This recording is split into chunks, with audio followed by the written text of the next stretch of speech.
The moment she asked the vampire prince to dance, every immortal in the ballroom knew two things. She was either the bravest human alive, or the most ignorant. Because for 8 years no one, not nobles, not servants, not even his own father, had acknowledged the autistic boy sitting alone in golden robes. But Emma wasn't like them. She'd seen this before. She had a brother back home who rocked in his chair when things got too loud. So when she broke through 300 years of cruel silence, she had no idea she'd just fulfilled the first line of a prophecy. The mortal will teach the crown prince to fly, and his wings will be made of ash and bone. Hello lovelies. I'm so excited to start this new journey with you all. Together we're going to share unforgettable experiences and create something special. This is just the beginning of an exciting adventure, and I can't wait to grow and explore with you every step of the way. Stay tuned, I truly need your support on YouTube now more than ever. Thank you for joining me from the very beginning. Now if you're hooked and ready to enjoy this journey, hit subscribe and drop a comment telling me where you're watching from, because tomorrow, I'll be sharing another story just as exciting as this one. You definitely don't want to miss it. Emma Stone's life had officially hit rock bottom 3 months ago when her landlord started texting her rent reminders with increasingly creative emoji combinations. The latest had included a house, a fire, and what she was 70% sure was supposed to be a sad face but looked more like a deranged potato.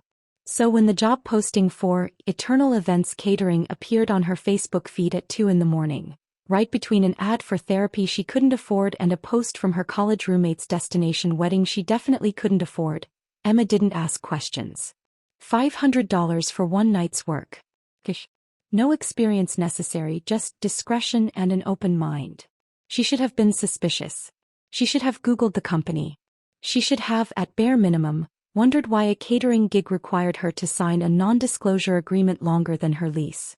But her electricity had been shut off twice that month, her car was making a noise that sounded like a dying walrus, and her little brother Jason's birthday was in 2 weeks. The kid had been asking for some fancy noise-canceling headphones for months. The kind that actually worked, not the gas station knockoffs that made everything sound like you were underwater. So Emma signed the NDA without reading it, confirmed her attendance and showed up at the address in Red Hook, Brooklyn on a Friday night wearing the burgundy velvet dress she'd bought for a Renaissance fair she'd never attended. The address led to what appeared to be an abandoned warehouse. Emma checked her phone 3 times, certain she'd gotten it wrong. But no, the pin dropped exactly here at a building that looked like it had been condemned sometime during the Giuliani administration. Then the door opened. Not by a person. It opened. Smooth and silent, revealing a descending stone staircase lit by actual torches. Torches. In Brooklyn. In 2025. This is either a very authentic costume party or I'm about to become a true crime podcast, Emma muttered, but she descended anyway because, and this was crucial, she really needed that $500. The stairs went down much farther than physics should have allowed. Down past subway tunnels, past water mains, past what Emma assumed was the actual bedrock of New York City. The temperature dropped with each step and the air grew thick with something she couldn't name. Old magic maybe, or just really aggressive air conditioning. At the bottom another door. This one was opened by an actual person. A pale man in a Victorian butler's uniform who looked at Emma the way one might regard a particularly interesting insect. "You're the new server," he said. It wasn't a question. "I'm Emma Stone." "Well, not that Emma Stone. The broke one. I'm here for the catering job." The butler's expression suggested he'd heard this joke before and hadn't found it funny the first time either. "Follow me. Do not speak unless spoken to. Do not make eye contact with the guests. Do not, under any circumstances, ask what's in the goblets. And whatever you do," he paused, his pale eyes boring into hers with unexpected intensity, "do not approach the prince." The what now? But the butler was already walking away, his shoes clicking against marble floors that definitely shouldn't exist this far underground. Emma followed him through a corridor that looked like someone had given Dracula an unlimited budget and a Pinterest account. Vaulted ceilings. Gothic arches. Tapestries that probably cost more than her childhood home. Candelabras that were definitely fire hazards. And then the ballroom. Emma stopped breathing. It was massive. Cathedral massive. The kind of space that made you instinctively whisper because speaking at normal volume felt like sacrilege. The ceiling disappeared into shadows 3 stories up. Chandeliers the size of compact cars dripped with crystals that caught and fractured the candlelight into 10,000 tiny rainbows. The floor was marble inlaid with patterns so intricate Emma's eyes couldn't follow them without getting dizzy. And the people. Oh God, the people. 300 of them, maybe more, all dressed like they'd ransacked the costume department of every period drama ever filmed. Women in gowns that belonged in museums. Men in embroidered coats that probably required a team of servants to put on. Jewels that caught the light and threw it back like tiny supernovas. And they were all wrong. Emma couldn't put her finger on it immediately. They moved too smoothly. Their skin was too pale, too perfect, like porcelain dolls come to life. When they laughed, it sounded like wind chimes in a horror movie. And their eyes. When those eyes swept past her, Emma felt the temperature drop another 10 degrees. "You're staring," the butler hissed. "Stop staring. Take this." He shoved a silver tray into her hands. It was loaded with crystal goblets filled with something that looked like wine but smelled like iron and roses, and something else Emma's hindbrain recognized as danger. "Is that? What did I say about asking questions?" Emma closed her mouth. "Circulate. Serve. Be invisible. Your shift ends at midnight." The butler disappeared into the crowd, leaving Emma alone with her tray and her rapidly mounting suspicion that she'd accidentally stumbled into either a very elaborate LRP or an actual supernatural society.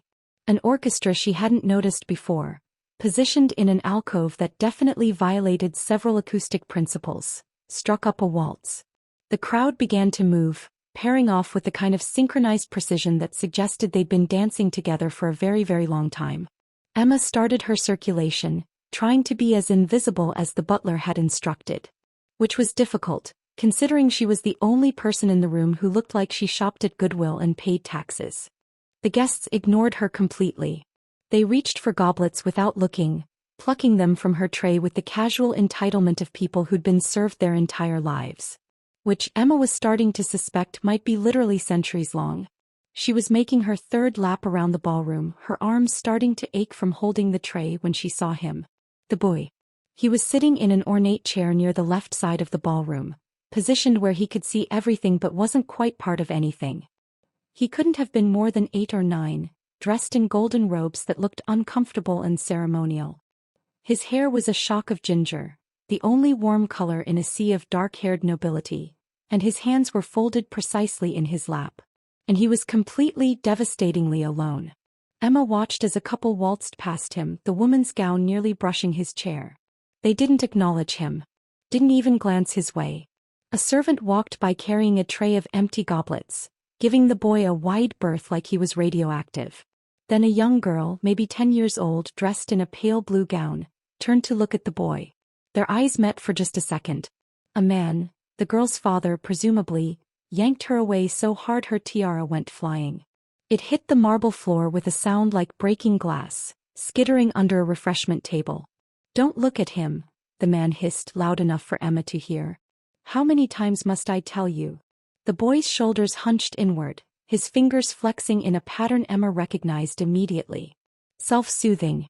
Stimmying. The same thing Jason did when family gatherings got too loud, too bright, too much. Emma's brother was autistic. Their extended family had spent years treating him like a problem to be solved, an embarrassment to be managed. Her aunt once suggested they leave him at home during Thanksgiving because he made people uncomfortable when he rocked in his chair. Emma had been 17 at the time. She'd stood up in the middle of dinner and said, "If Jason doesn't come, I don't come. We're a package deal." Her aunt had been furious. Her parents had been proud. Jason had been at Thanksgiving every year since. But she remembered what it felt like watching her little brother sit at the kids' table while other children played around him but never with him. The loneliness that came from being in a room full of people who looked through you instead of at you.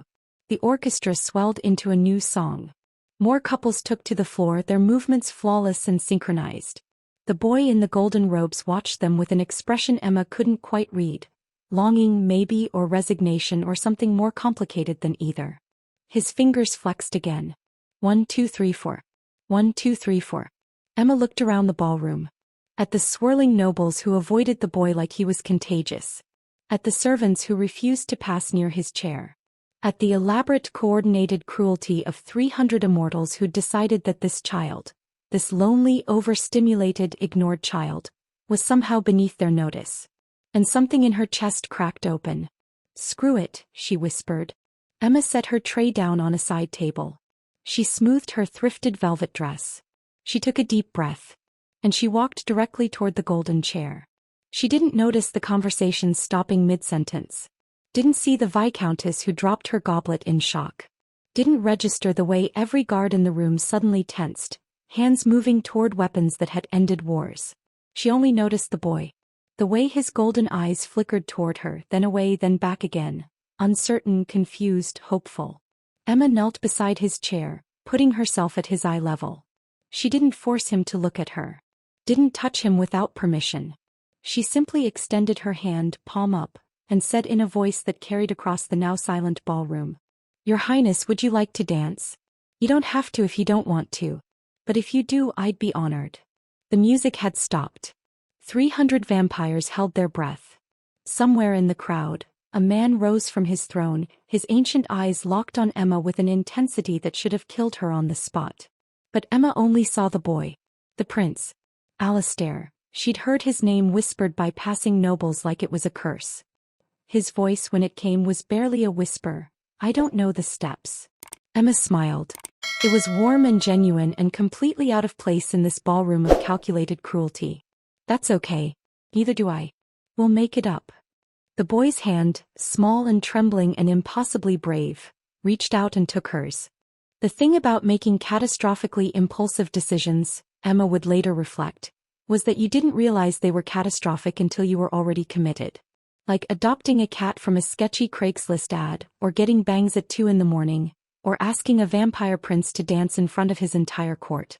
By then you were already holding the cat, which turned out to be 3 cats in a trench coat, or staring at your tragic reflection, or walking hand in hand with an 8-year-old boy toward the center of a ballroom while 300 immortals watched with expressions ranging from horror to fascination to what appeared to be homicidal rage. The crowd parted as they walked. Not gracefully. There was nothing graceful about the way nobles stumbled over their own elaborate gowns and knocked into each other in their haste to get away from the mortal waitress and the untouchable prince. It was like watching the Red Sea part if Moses had been really awkward about it and everyone was silently judging him. Prince Alistair's hand was cold in hers. Not corpse cold. Emma had shaken hands with enough people at her grandmother's funeral to know that particular temperature. But cool, like touching marble that had been sitting in shade. His fingers trembled slightly and she gave them a gentle squeeze. "You're doing great," she whispered, quiet enough that only he could hear. His golden eyes flicked toward her face for just a second before darting away. But his grip tightened slightly, and Emma felt a surge of protective fury toward everyone who'd made this brave, scared kid feel like he needed to apologize for existing. They reached the center of the dance floor. A circular pattern in the marble that looked like a compass rose or maybe a mystical seal or possibly just really expensive interior design. Emma had no idea. She was a college dropout who'd taken exactly one art history class before deciding that analyzing paintings of sad fruit wasn't worth $40,000 in student loans. The ballroom was so quiet she could hear the candles flickering. Emma turned to face Alistair, still holding his hand. She could feel hundreds of eyes on them. Assessing, judging, waiting for her to fail or for him to have a meltdown or for something interesting enough to gossip about for the next century. "Okay," she said softly. "Here's the thing about dancing. There are no wrong moves. There's just moving and that's all we're going to do. The waltz has specific steps," Alistair said, his voice barely audible. 1 2 3 1 2 3. The gentleman leads. The lady follows. There are rules. "Sure," Emma agreed. "But we don't have to follow them. We can make up our own dance." Alistair's fingers flexed in that same pattern. 1 2 3 4. "Rules are important. They tell you what to do so you don't, so people don't." He trailed off, his shoulders hunching inward. Emma understood what he couldn't say. Rules felt safe. Rules meant you couldn't mess up if you followed them exactly. Rules meant people couldn't criticize you for doing it wrong because you'd done it exactly right. Jason was the same way. He needed structure, predictability, clear expectations. The world was overwhelming enough without having to guess at the unspoken social contracts everyone else seemed to understand instinctively. But sometimes, Emma had learned the rules were wrong. Sometimes the rules were designed to make you small. "How about this?" Emma said. We'll make one rule. We only do what feels good. If you want to spin, we spin. If you want to just sway, we sway. If you need to stop, we stop. You're in charge. Alistair looked at her then. Really looked, golden eyes meeting hers for a full 3 seconds. It was the longest eye contact she'd seen him make with anyone. I'm in charge. Completely. Something shifted in his expression. Not quite a smile but a softening. Tentative hope. Okay, he whispered. Emma placed her other hand gently on his shoulder, keeping her movements slow and predictable. Alistair hesitated, then placed his free hand on her waist with the careful precision of someone who'd been taught formal dance positions but had never actually danced with another person. And then they moved. It wasn't a waltz. It wasn't any dance that had a name or a rule book or a tradition spanning centuries. It was just two people swaying gently to music that had started up again, softer now as if the orchestra was nervous about overwhelming them. Alistair was stiff at first, his movements mechanical. But gradually, as Emma hummed along with the melody and gave him space to find his rhythm, he relaxed. His shoulders dropped. His grip loosened from terrified clutching to actual holding. This isn't so bad, he said quietly. No, Emma agreed. It's actually kind of nice. Everyone's watching. Let them watch. They're just jealous because we're making up our own rules and they're stuck following the boring old ones. A sound escaped Alistair. Something between a laugh and a gasp, like he couldn't quite believe he was allowed to find that funny. They swayed together in their made-up dance. When Alistair wanted to turn, Emma turned with him. When he needed to stim by bouncing slightly on his toes, Emma bounced too, turning it into part of their choreography. When the sensory input got too much and he needed to break eye contact and stare at the floor, Emma didn't force him to look up. They looked ridiculous. A broke waitress in thrifted velvet and an autistic vampire prince in ceremonial gold, making up dance moves that violated every rule of formal ballroom dancing. They looked perfect. From his throne. Because Emma now realized that's what that massive chair was. King Dorian Sanguinarius watched his son dance for the first time in 8 years. His ancient hand gripped the armrest hard enough that the wood splintered under his fingers, centuries-old oak cracking like kindling. His son was smiling. Not the forced, uncomfortable grimace they'd tried to train into him for official portraits. Not the blank mask he wore to survive court functions. A real smile. Hesitant and crooked and so achingly genuine that something in Dorian's chest, something he'd thought had died with his wife 3 years ago, cracked open. How perfectly rustic, Lady Corvina said loud enough to carry. She was standing near Duke Morbidius, her jeweled fan fluttering with calculated disdain.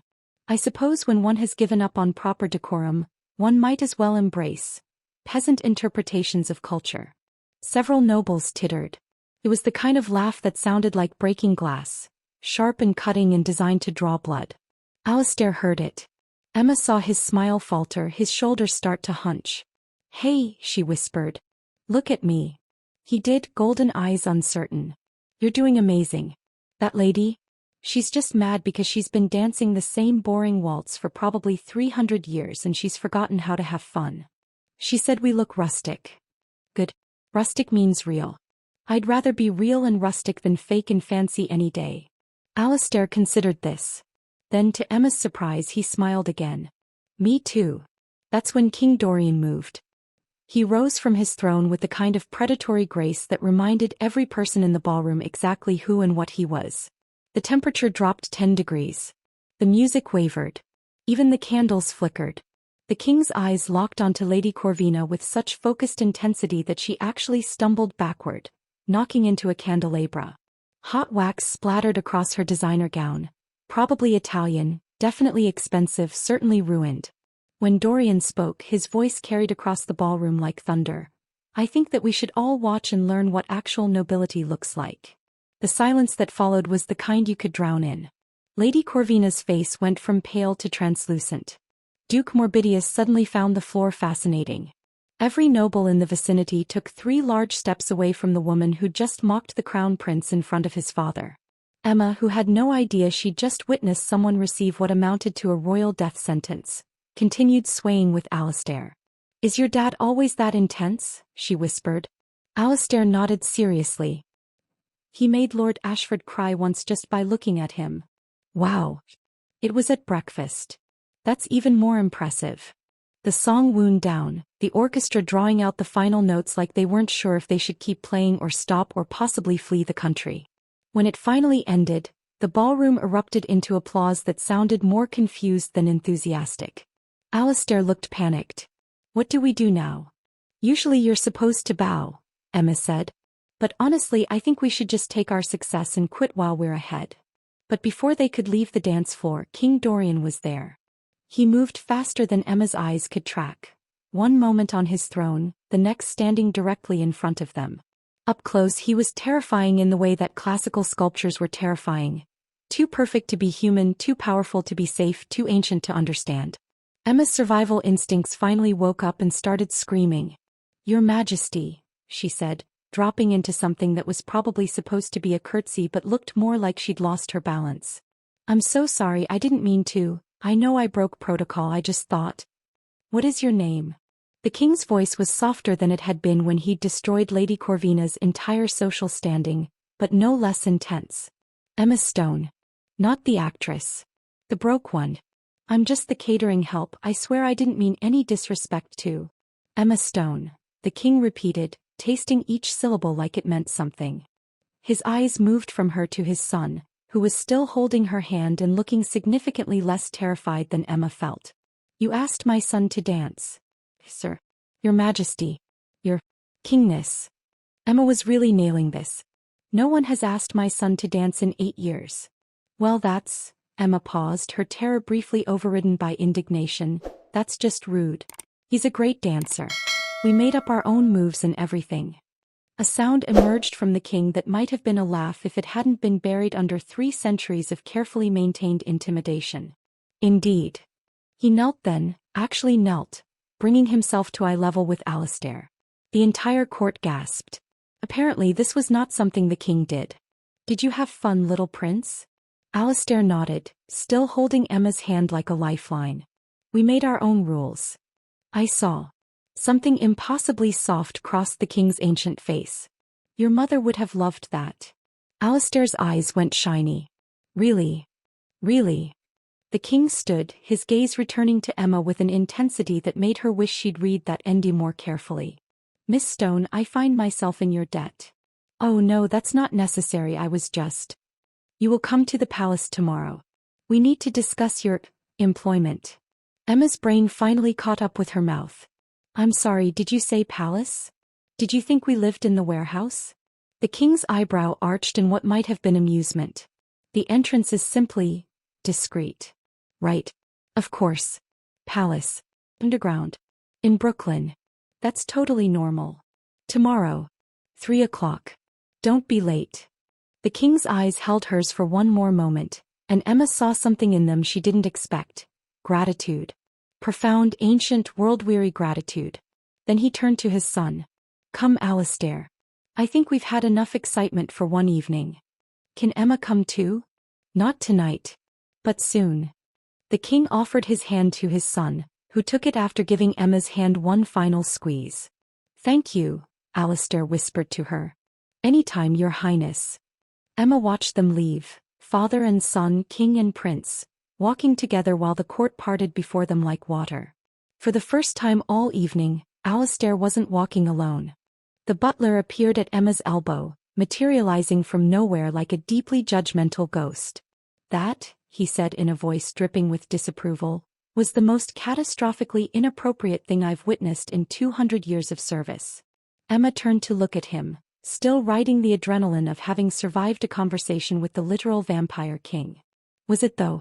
Because the kid looked pretty happy to me." The butler's expression suggested he'd bitten into a lemon that had also somehow insulted his mother. "You've been summoned to the palace. Try not to break any more centuries of protocol." "No promises," Emma said cheerfully, her terror finally catching up with her bravado and making her slightly hysterical. "Is that thing about vampires and garlic real? Because I had Italian food for lunch and I don't want to cause an international incident." The butler just walked away, which Emma decided to interpret as a good sign. She'd just been invited to a vampire palace because she'd asked a lonely kid to dance. Her life had gotten very weird very fast. But as Emma collected her tray and finished her shift, during which every noble in the ballroom suddenly found her fascinating and terrifying in equal measure. She couldn't stop thinking about Alistair's smile. The way he'd held her hand. The careful trust in his golden eyes. She'd go to the palace tomorrow. She'd probably regret it. But for now, for tonight, she'd made one little boy feel seen. That was worth every weird consequence that was coming her way. Emma spent the morning of her palace summons doing what any rational person would do after discovering vampires were real and she'd accidentally befriended their prince. She Googled how to survive meeting with vampire royalty and found exactly 0 helpful results. She did find 17 different Twilight fan theories, a Reddit thread arguing about whether vampires filed taxes. The consensus was probably, but only in offshore accounts, and a very concerning WikiHow article titled How to Tell If Your Boss is a Vampire that she bookmarked for later. The address the butler had given her, via a text message from a number that showed up as unknown, and made her phone briefly smell like old books, led to a brownstone in Carroll Gardens that looked like every other gentrified Brooklyn building. 3 stories, red brick, window boxes with plants that were thriving a little too well for November. Emma checked the address 3 times. This couldn't be right. She knocked on the door at exactly 2:59 p.m. because she wasn't suicidal enough to be late to a meeting with the Vampire King. The door opened immediately, revealing the butler from last night. In daylight, or what passed for daylight in the narrow space between buildings, he looked even more anachronistic. Victorian suit perfectly pressed. Expression like he'd been personally offended by the invention of Casual Friday. "Miss Stone. You're punctual. How refreshing. I figured being late would be bad for my health. Your instincts serve you well. Follow me." Emma stepped inside and the building immediately stopped making sense. The exterior was 3 stories. The interior was not. The foyer opened onto a grand staircase that descended into depths that definitely violated New York City building codes. The walls were lined with portraits of pale, beautiful people who all shared the same predatory smile and the same "I've seen empires rise and fall" expression. "How is this possible?" Emma asked, staring down the impossible stairs. "Magic, Miss Stone. Very old, very expensive, very illegal by modern standards. Please don't mention it to the City Planning Commission." Do vampires have to deal with the Planning Commission? You'd be surprised how bureaucratic immortality becomes. The butler started descending, his footsteps echoing against marble. The king has been dealing with a zoning dispute for the past 40 years. Apparently, there are regulations about how many supernatural beings can occupy a single-dimensional space. Emma followed him down, past what should have been the subway system, past the water table, past any logical point where a building should end. The temperature dropped with each step, and the air grew thick with that same old magic feeling from the gala. "So," Emma said, because nervous talking was her superpower, "is the king going to kill me? I feel like I should know if I need to update my will. Not that I have anything valuable. My most prized possession is a sandwich maker I got at Goodwill. If the king wanted you dead, Miss Stone, you would have died the moment you touched the prince." The butler glanced back at her. "The fact that you're alive and ambulatory suggests he has other plans. That's either very reassuring or very terrifying. It's both. Welcome to immortal politics." They reached the bottom of the stairs and emerged into a corridor that looked like Versailles had been decorated by someone with a Gothic architecture obsession and unlimited budget. Vaulted ceilings. Tapestries depicting battles Emma didn't recognize. Candelabras that definitely predated electricity. The butler led her through a maze of hallways that Emma immediately knew she'd never be able to navigate alone. Every corridor looked identical. Same black marble floors, same dark wood paneling, same portraits of judgmental-looking vampires. Finally, they stopped in front of a massive door carved with symbols that hurt Emma's eyes if she looked at them too long. "The king will see you now. Try not to insult anyone, break anything, or trigger any ancient curses." The butler knocked 3 times, each knock echoing like thunder. "Wait, ancient curses are real? Everything is real, Miss Stone. That's what makes the world so terrifying." The door swung open. The room beyond was unexpectedly cozy. Emma had been bracing herself for something out of a horror movie: blood-red walls, Iron Maiden in the corner, maybe a torture chamber aesthetic. Instead, she found herself in what appeared to be a library that had been furnished by someone who'd read a lot of Victorian novels and taken notes. Floor-to-ceiling bookshelves lined every wall, packed with volumes so old they probably contained original copies of the Gutenberg Bible. There were comfortable-looking chairs arranged around a fireplace that crackled with actual flames. Thick carpets muffled sound. The lighting was warm and gentle, coming from lamps that looked like they'd been converted from gas to electric sometime in the last century. And sitting in one of those chairs reading a picture book to his son was the Vampire King. He looked different in casual clothing. Still terrifying, there was no universe where King Dorian wasn't terrifying, but more human. He wore dark slacks and a sweater that probably cost more than Emma's car, and his ancient eyes were soft as he pointed to something on the page. Alistair was curled up in his father's lap, still wearing pajamas decorated with small bats. His ginger hair was sleep mussed and he was making a humming sound while he listened. A happy stim Emma recognized. And then the dragon said. The king looked up, sensing Emma's presence. His eyes met hers and just like that, the softness vanished. He was all king again. Miss Stone. You're punctual. Hi, Emma said, her voice slightly strangled. Sorry to interrupt story time. Alistair's head whipped around. Emma. He scrambled off his father's lap and ran to her, stopping just short of actual contact, respecting boundaries even in his excitement. You came. Of course I came. I was invited. By your dad. Who could definitely kill me. Emma glanced at the king. No offense. None taken. It's an accurate assessment.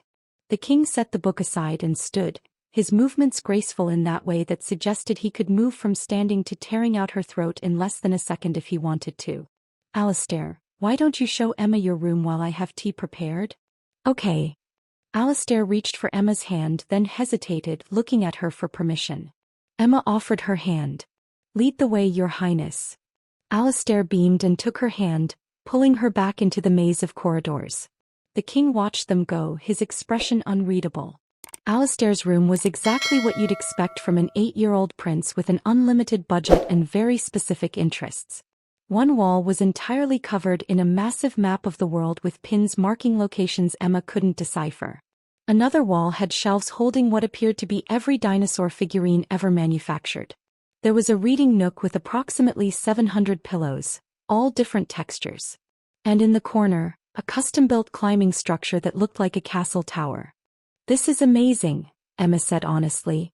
Father says I can have whatever makes me comfortable. Alistair was already pulling her toward the dinosaur collection.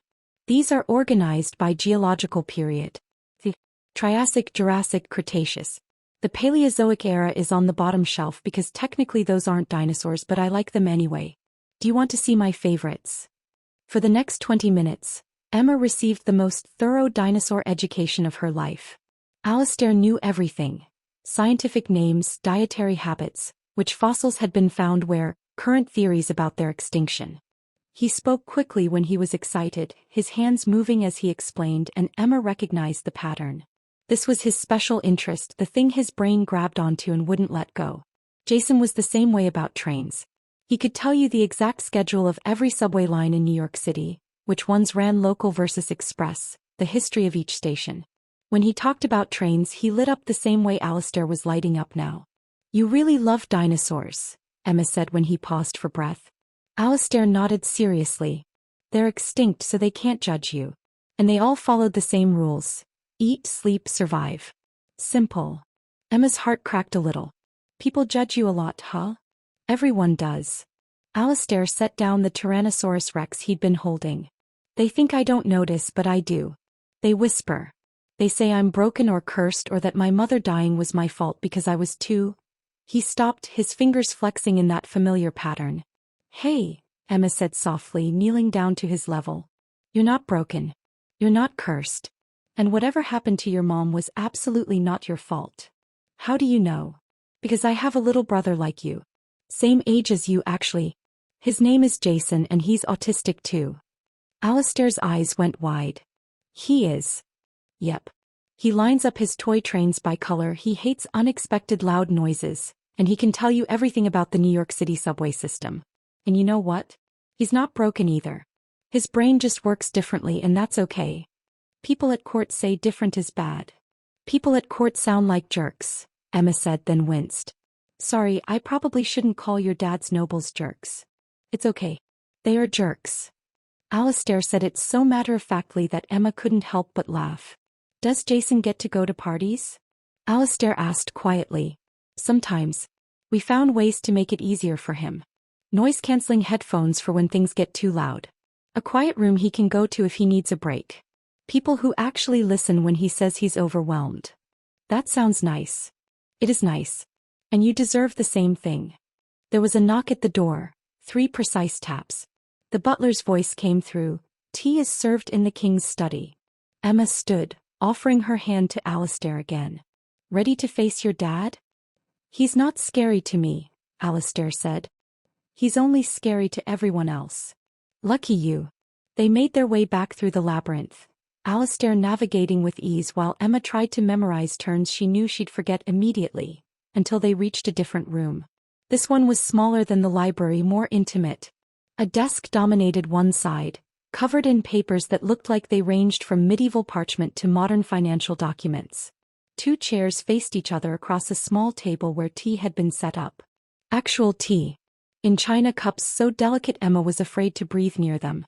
King Dorian sat in one chair, looking every inch the ancient monarch despite his casual clothes. He gestured to the other chair. Please sit. Emma sat, trying not to look as terrified as she felt. Alistair climbed into his father's lap without hesitation, and the king's arms wrapped around him automatically. Protective, familiar. I'm sure you have questions, the king said, pouring tea with movements so precise they looked choreographed. So many questions, Emma confirmed. Starting with, am I in trouble? Should you be? I mean, I definitely broke protocol last night. I touched the prince without permission, I ignored what I'm pretty sure were some serious social rules, and I made Lady Corvina look bad, which, judging by the way everyone reacted, seems like a capital offense. The king's lips twitched. Lady Corvina made herself look bad. You simply provided the catalyst. He handed her a cup of tea. You're not in trouble, Miss Stone. Quite the opposite. So why am I here? Because you did something no one has done in 8 years. You saw my son, truly saw him, and instead of treating him like a curse or a burden or a problem to be managed, you treated him like a child who wanted to dance. The king's voice was controlled, but Emma heard the emotion beneath it. That deserves more than my thanks. I just asked him to dance. You asked him to dance in front of 300 nobles who have spent 8 years pretending he doesn't exist. The king's eyes were intense. Do you understand what you did? You broke the court's unspoken rule. You acknowledged the unacknowledgeable. You made it impossible for them to continue ignoring him. Emma hadn't thought about it that way. Good. Very good. The king sipped his tea. I want to hire you. To dance with your son more? To be his companion. His tutor. His advocate in a court that refuses to accommodate him. The king's hand rested on Alistair's head, gentle. You understand his needs in a way my court never will. You have a brother with autism.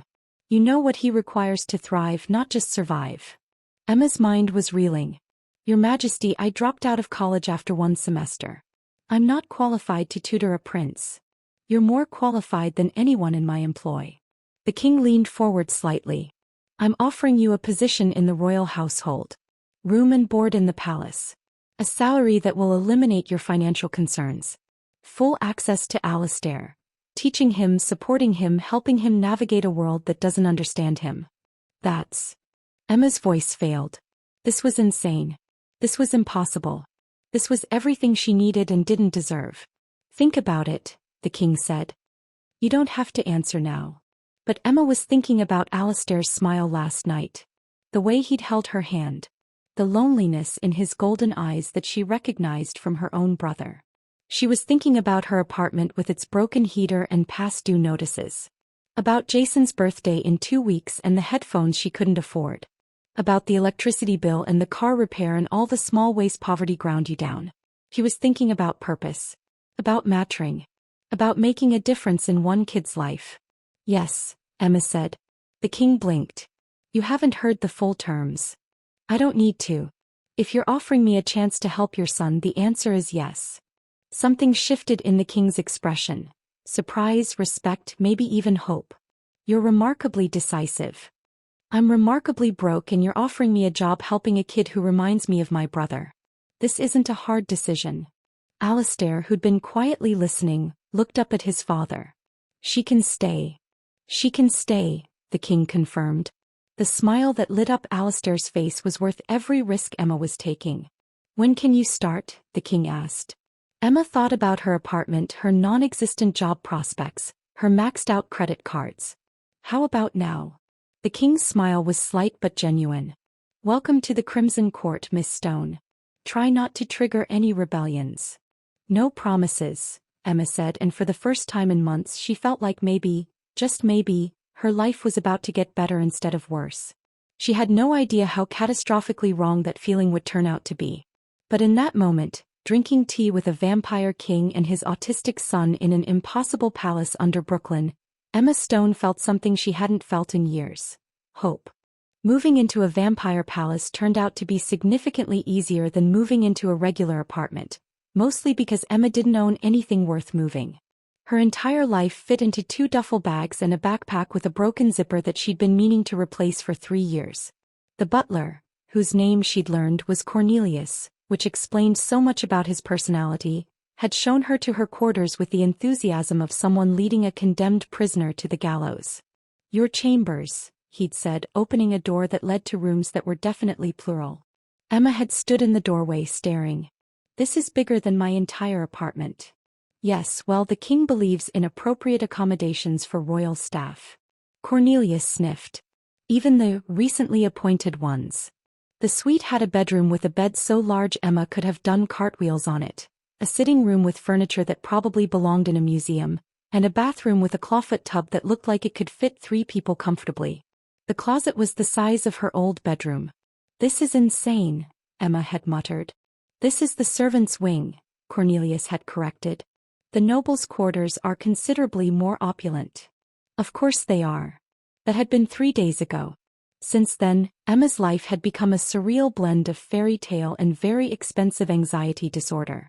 Her official title was Royal Companion to the Crown Prince, which sounded like something out of a historical drama and made her feel like a fraud every time someone used it. Her unofficial title, whispered by staff members who didn't think she could hear, ranged from the mortal girl to the king's folly to her personal favorite, that waitress who broke 3 centuries of protocol and somehow didn't die. Her job, as it turned out, was exactly what the king had described: be Alistair's advocate, teacher, and friend in a world that didn't know how to accommodate him. Which sounded simple until you factored in that the world in question was an underground vampire kingdom with social rules that made British royalty look casual. Emma's first official act as royal companion had been to walk into Alistair's scheduled etiquette and deportment lesson and promptly walk back out with the prince in tow. The tutor, a vampire named Lord Ashford who looked like he'd been personally offended by the invention of smiling, had been making Alistair practice his posture by balancing a book on his head while reciting the names of every noble house in order of precedence.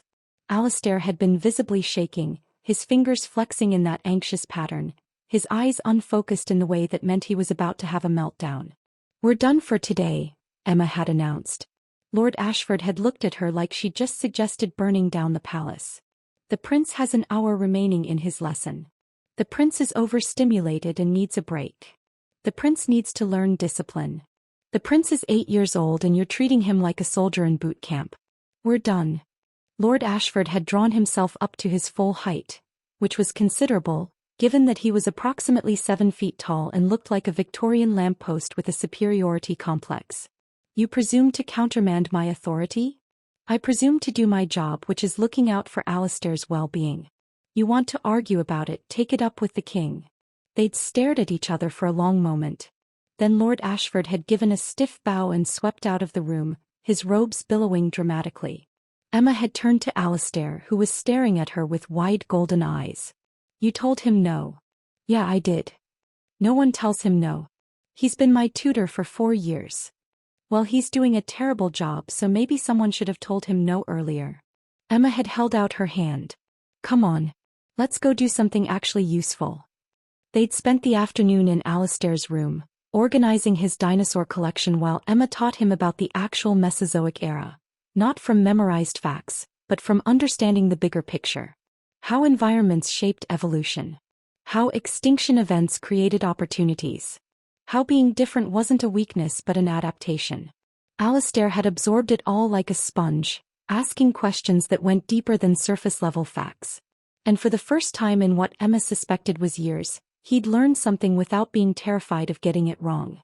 That evening, Lord Ashford had filed a formal complaint with the king about the mortal's inappropriate interference with established educational protocols. King Dorian had read the complaint, looked at his son, who was happily telling him about the KT extinction event over dinner, and thrown the complaint in the fireplace. Word spread quickly. The new royal companion had the king's full support. The nobles had not taken it well. Emma's fourth day in the palace began with her walking Alistair to his music lesson, another appointment she was prepared to cancel if necessary, and encountering Lady Corvina in the corridor. The woman was wearing a gown that probably cost more than Emma's entire life, her dark hair styled in an elaborate updo that defied physics. She looked at Emma the way one might look at gum stuck to a designer shoe. "Miss Stone." Lady Corvina's voice could have frozen nitrogen. "How quaint to see you above stairs." Emma had learned exactly 3 things about vampire nobility in her 4 days at the palace. They valued tradition above all else, they communicated primarily through insults disguised as compliments, and they really didn't like change. "Lady Corvina." Emma matched her tone. "Still recovering from your run-in with that candelabra at the gala?" Alistair made a sound that might have been a suppressed laugh. Lady Corvina's eyes narrowed. "I see the king has assigned you to manage the prince. How very progressive of him. I prefer support to manage, but sure. Tell me, Miss Stone, what exactly are your qualifications for educating a royal heir? I understand you didn't finish your university education." "I didn't finish college because I couldn't afford it," Emma said evenly. "But I have something better than a degree. I have empathy, which seems to be in short supply around here." "How delightfully common." Lady Corvina's smile was sharp. "I do hope your little experiment doesn't end poorly. It would be such a shame if the prince became even more unusual under your influence." Emma felt Alistair's hand tighten in hers. This woman, this centuries-old vampire with more money than God and less compassion than a parking meter, was insulting an 8-year-old child to his face. "You know what's unusual?" Emma said, her voice pleasant but her eyes hard. "Adults who bully children because it makes them feel powerful. But I guess when you've been alive for centuries, you need to find entertainment somewhere." Lady Corvina's expression went from condescending to genuinely angry. "You forget yourself, mortal." "I don't forget anything. I just have priorities, and protecting Alistair from people like you is pretty high on the list. You have no idea what you've involved yourself in." Lady Corvina leaned closer, her voice dropping. "This court has rules, traditions, power structures that existed before your country was founded. You're a temporary amusement, nothing more. And when the king tires of your novelty, you'll find yourself very much alone in a very dangerous place." "Is that a threat?" "It's a guarantee." Lady Corvina swept past them, her gown rustling like dry leaves. Alistair looked up at Emma. "Are you scared?" Emma considered lying, then decided he deserved honesty. "A little. But I'm more angry than scared, which is probably going to get me in trouble." "You stood up for me again." "Of course I did. That's my job. No one else does that." Alistair's voice was small. "Everyone's afraid of father, so they don't say mean things where he can hear. But they say them where I can hear, and they think I don't understand." "You understand everything, don't you?" Alistair nodded. "I hear them whisper. The cursed prince. The king's shame. The motherless boy who killed his own mother." His fingers flexed rapidly. "Sometimes I think they're right." Emma stopped walking and knelt down, putting herself at his eye level. "Listen to me, Alistair. None of that is true. Not one word. You didn't kill your mother. You didn't curse anyone. And you're not a shame. You're a kid who's dealing with things no kid should have to deal with." "How do you know?" "Because I know you. And because I've seen how your dad looks at you when you're not watching, like you're the most precious thing in his world." Emma squeezed his hand gently. "The people who say those things, they're the problem, not you. Never you." Alistair was quiet for a long moment. Then, "Jason is lucky he has you." "No, I'm lucky I have him. Just like your dad is lucky he has you." They continued to the music room where Alistair's instructor, A surprisingly kind vampire named Maestro Vicente was waiting with an actual smile. Young prince. And the famous Miss Stone. I've heard much about your revolutionary teaching methods. I prefer not torturing children, Emma said. Maestro Vicente laughed. A novel approach indeed. Come, Alistair. Today we work on your piano. No pressure, just playing. Yes. Alistair nodded and went to the piano, a massive grand that probably cost more than Emma's entire childhood home, while Emma settled into a chair by the window. She pulled out her phone intending to text her brother and found 17 missed calls from her landlord, 3 from her mother, and 1 from a number she didn't recognize. The unknown number had left a voicemail. Emma hit play, keeping the volume low. Miss Stone, this is Dr. Helena Vance from Columbia University's Anthropology Department. A woman's voice, crisp and professional. I understand you've recently begun employment with an unusual household. I'd very much like to discuss this with you. Please call me back at your earliest convenience. It's quite urgent. Emma frowned. How did a Columbia professor know where she was working? She told her mother she'd found a nanny position for a wealthy family, but had been deliberately vague about details. The NDA she'd signed was terrifyingly specific about not discussing the Crimson Court with outsiders. She was about to delete the message when her phone buzzed with a text from the same number. I know what they are. You're in danger. We need to talk. Emma's blood went cold. Before she could process this, Cornelius appeared in the doorway, his expression even more dour than usual. Miss Stone. The king requests your presence in his study. Immediately. The way he said, immediately, suggested this wasn't a casual invitation. Emma looked at Maestro Vicente, who nodded. I will watch the prince. Go. Emma followed Cornelius through the maze of corridors, her mind racing. The phone call, the king's summons. This couldn't be coincidence. Cornelius stopped outside the study and knocked. The door opened before his knuckles left the wood. King Dorian stood behind his desk, and for the first time since Emma had met him, he looked worried. Miss Stone. We have a problem. Is it about a Dr. Helena Vance from Columbia? The king's eyes sharpened. She contacted you? Just now. She said she knows what you are and that I'm in danger. She's not wrong on either count. The king gestured to a chair. Sit. We need to discuss something I should have told you before you accepted this position. Emma sat, her survival instincts screaming. That sounds ominous. 300 years ago there was a prophecy. The king's voice was carefully controlled. A seer, one of the old ones before the Great Purge, foretold that the vampire kingdom would face its greatest crisis when a mortal with sight beyond sight would come to teach the crown prince to fly. Okay, that's very poetic, but no one understood what it meant. The prophecy was recorded, archived, and largely forgotten. The king's eyes met hers. Until you asked my son to dance. Emma's stomach dropped. You think I'm the mortal from the prophecy? I know you are. The seer was specific. She would come during the annual blood gala. She would see what others refused to see. She would break the court's cruel silence with a single act of kindness. The king leaned forward. She would teach the prince that rules could be rewritten. But I didn't teach him to fly, Emma paused.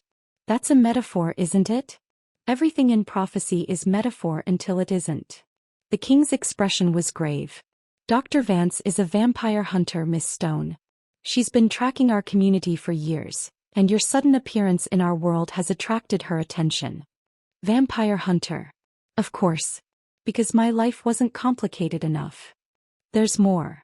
The king hesitated, which was terrifying because ancient vampire kings didn't hesitate. The prophecy doesn't end well. It says the mortal's arrival will trigger a crisis that will either save the kingdom or destroy it. The seer couldn't see which. Emma processed this. She'd taken a job helping a lonely kid and had accidentally stumbled into a 300-year-old prophecy that might end with her destroying an entire vampire kingdom. So what do we do? She asked. The king looked surprised. You're not running? Where would I run? I signed an NDA. I'm living in a vampire palace and I've already made enemies of half your court. Running seems counterproductive. Emma straightened her shoulders. Besides, Alistair needs me. Prophecy or not, I'm not abandoning him. Something shifted in the king's expression. Respect, maybe, or hope. You're remarkably brave for a mortal. I'm remarkably stubborn. There's a difference. Emma pulled out her phone. What do I tell Dr. Vance? Nothing. We need to understand what she knows and what she wants before we engage. The king stood. In the meantime, you continue your work with Alistair. But be careful, Miss Stone. There are factions in this court who would see you fail, prophecy or not. And now, with hunters circling. He didn't finish the sentence. He didn't need to. Emma Stone had thought she was accepting a job as a glorified nanny. Instead, she'd walked into a prophecy, made enemies of ancient nobles, and attracted the attention of vampire hunters. Her life had gone from broke and boring to supernaturally complicated in less than a week. But as she left the king's study and returned to the music room, where Alistair was playing a simple melody on the piano, his face relaxed and happy, Emma realized something important. She didn't regret it. Not one bit.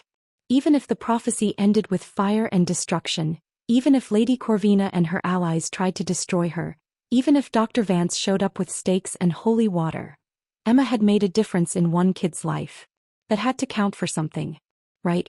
The thing about prophecies Emma was learning was that they had terrible timing.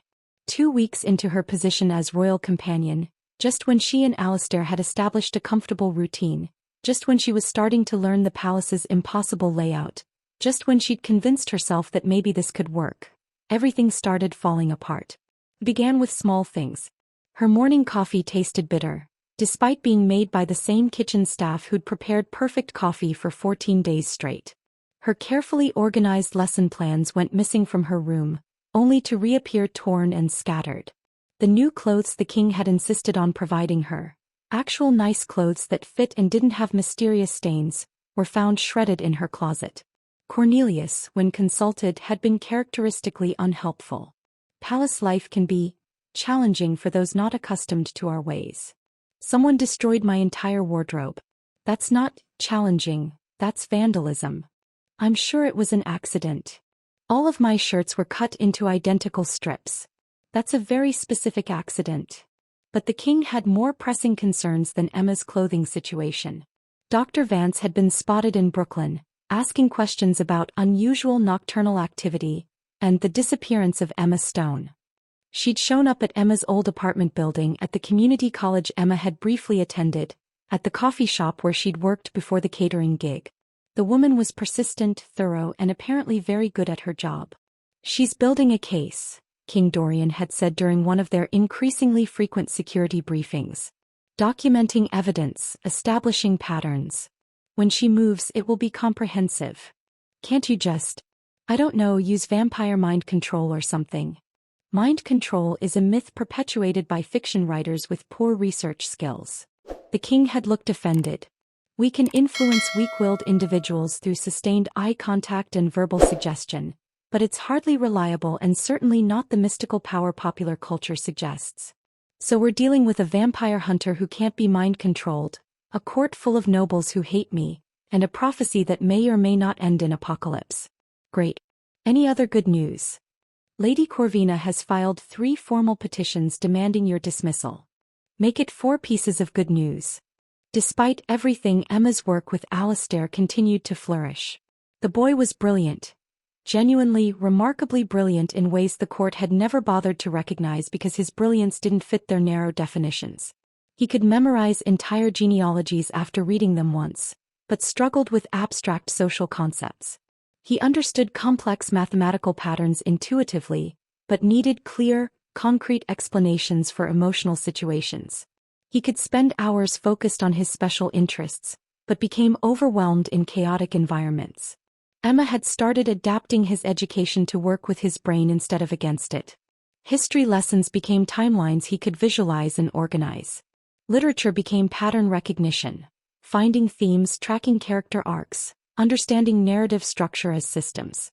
Mathematics became something he could do for fun instead of a test of his worth. And slowly, carefully, she'd started introducing him to social skills. Not the rigid court etiquette that made him anxious, but real, practical tools for navigating a world that didn't always make sense. Here's the thing about people, Emma had explained one afternoon while they reorganized his dinosaur collection for the 3rd time that week.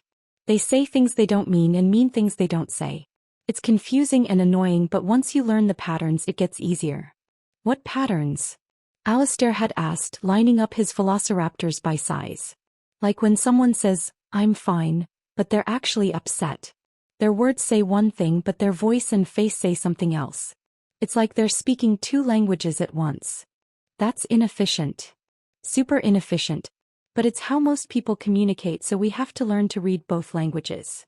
They'd practiced with examples. Emma would make faces, happy, sad, angry, scared, and Alistair would guess the emotion. Then she'd say sentences in different tones, showing how the same words could mean different things. It was slow work. But Alistair was learning, adapting, growing more confident in his ability to understand the confusing world around him. On the 16th day of Emma's employment, Alistair spoke at dinner. It was a formal meal. The king insisted on eating together as a family, even if family was just the two of them and Emma now. And usually Alistair remained quiet, overwhelmed by the pressure of formal table settings and proper behavior. But this time, halfway through the second course, Alistair looked at his father and said, "Emma taught me about subtext today." King Dorian, who had been in the middle of cutting his extremely rare steak, Emma tried not to think about how rare, stopped and stared at his son. "Subtext," he repeated carefully. "It's when people say things that mean other things. Like when Lady Corvina says, 'How interesting,' she actually means, 'I disapprove but I'm too polite to say so directly.'" Alistair took a bite of his dinner, unconcerned with the fact that he'd just casually psychoanalyzed one of the court's most powerful nobles. Emma says understanding subtext is like being a code breaker. The king's eyes met Emma's across the table. His expression was carefully neutral, but Emma had learned to read his subtext too. He was amazed, possibly even proud. "Miss Stone is quite the teacher," he said. "She's the best teacher I've ever had," Alistair said matter-of-factly. "Lord Ashford just made me memorize things. Emma makes me understand them." Later that evening, after Alistair had gone to bed and Emma was preparing to return to her quarters, the king stopped her in the corridor. "Walk with me." It wasn't a request. They walked through the palace in silence, past sleeping guards and flickering candles, until they reached a part of the compound Emma hadn't seen before. The king opened a door onto what appeared to be a private garden, somehow existing underground, lit by some combination of magic and very expensive lighting systems, filled with night-blooming flowers that probably shouldn't exist. "This was my wife's garden," the king said quietly. "She designed it herself. Every plant, every stone, every element chosen specifically for how it made her feel." Emma waited, sensing this wasn't about botany. "Helena, my wife, saw the world differently than other vampires. She noticed details everyone else missed. She felt things deeply in a court that prized emotional restraint." The king touched a white flower with careful reverence. When Alistair was born and began showing signs that he was different, the court judged her. They said she'd corrupted the bloodline, that her excessive emotionality had damaged our son. "That's horrible," Emma said softly. She blamed herself. She believed them despite everything I said to convince her otherwise. The king's voice was steady, but Emma heard the grief beneath it. "The day she walked into the sun, she left me a letter. It said that Alistair deserved a mother who hadn't broken him, and that her absence would give him a chance at a normal life." Emma's throat tightened. "But her absence just made everything harder for him." "I know that. I've always known that. But the court." The king turned to face her. "The court took her death as confirmation. If the queen herself believed she'd damaged our son, then surely the boy was irreparably flawed. Their cruelty became justified in their minds. They weren't bullying a child, they were acknowledging an uncomfortable truth." "They're still bullying a child," Emma said firmly. "Yes. But for 3 years I couldn't find a way to make them stop without making things worse for Alistair." The king's ancient eyes held hers. "Then you asked him to dance. In front of everyone. And for the first time since Helena died, someone looked at my son and saw a child who wanted to be included, not a problem to be solved. He's an amazing kid, Your Majesty. Anyone with eyes can see that. Most people don't look with their eyes, Miss Stone. They look with their prejudices." The king picked the white flower he'd been touching and offered it to her. "You've given my son something I couldn't. Proof that not everyone will reject him. That's worth more than you know." Emma took the flower carefully. "I'm just doing my job. You're doing far more than that, and we both know it." The king's expression softened slightly. Which is why I need to tell you something. The court is planning something. Lady Corvina and her faction, they've been too quiet these past 2 weeks. I have spies, but even they can't penetrate the inner circle. You think they're going to make a move against me? Against all of us. You Alistair, my rule, everything the prophecy touches. The king's jaw tightened. And Dr. Vance's investigation is giving them cover. If a vampire hunter is circling, the court will demand action. They'll say I'm putting the kingdom at risk by harboring a human who's attracted dangerous attention. So what do? We prepare. We document everything. Alistair's progress, the changes in his confidence, the ways you've helped him thrive. When they come for you, we'll have evidence that your presence benefits the crown prince. The king paused. And we hope it's enough. Emma nodded slowly, turning the white flower in her hands. For what it's worth, Your Majesty, I'm not going anywhere. Prophecy, hunters, conspiracy, I made a commitment to Alistair and I'm keeping it. Even if it costs you your life? I once had a professor tell me that the only life worth living is one spent fighting for something bigger than yourself. Emma smiled slightly. I dropped out of his class, but I guess the lesson stuck. The king studied her for a long moment. You're either very brave or very foolish. Why not both? That surprised a laugh out of him, a real one, rusty with disuse. My wife would have liked you, I think. I wish I could have met her. So do I, Miss Stone. So do I. They walked back through the garden in companionable silence. Emma was aware that she'd just had an actual conversation with a 300-year-old vampire king, and somehow it had felt normal. Like talking to a worried single dad instead of an immortal monarch. It was wildly inappropriate and probably violated 17 kinds of protocol, but Emma found she didn't care. When they reached Emma's quarters, the king stopped. The formal court assembly is in 3 days. All nobles must attend, including those who've been avoiding the palace.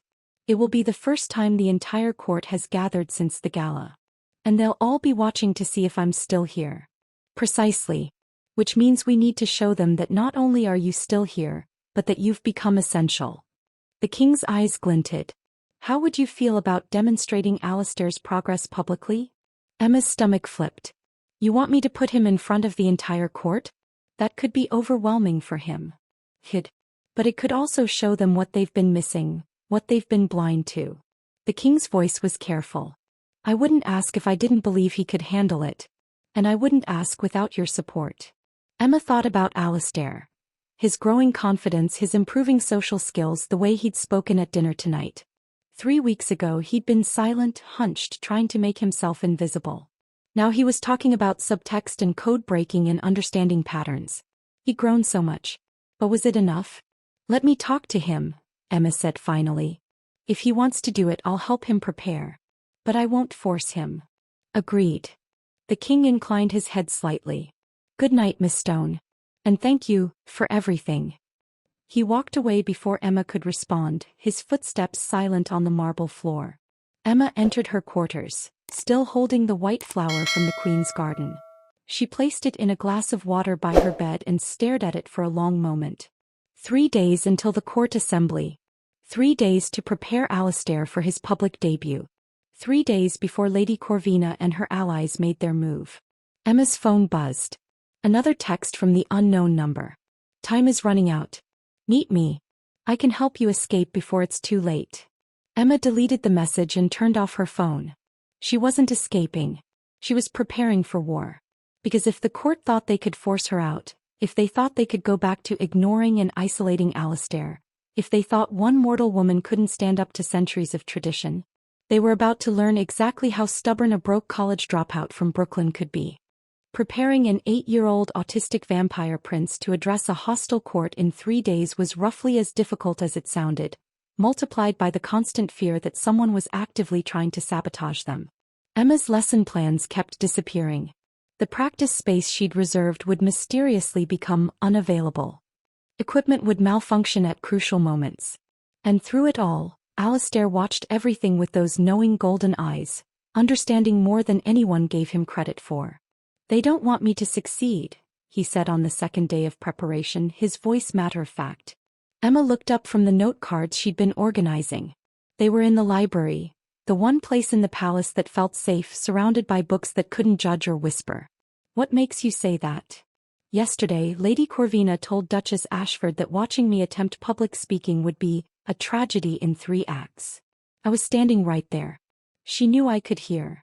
Alistair lined up his dinosaur figurines on the table, organizing them by geological period for the 4th time that hour. She wanted me to hear. Emma's hands clenched. And what did you think when she said that? Alistair was quiet for a moment, his fingers running over the smooth plastic of a stegosaurus. I thought maybe she's right. Maybe I'll mess up in front of everyone and prove them all correct about me being... He paused, his voice dropping, broken. Hey. Emma moved to sit beside him, careful not to disturb his dinosaur arrangement. Look at me if you can. Alistair's eyes flickered to her face, then away, then back for just a moment. It was enough. You are not broken, Emma said firmly. Lady Corvina is threatened by you, which is completely different. You know why? Why? Because you're changing. You're learning and growing and becoming more confident, and that terrifies people like her. They've built their entire worldview on the idea that you can't succeed.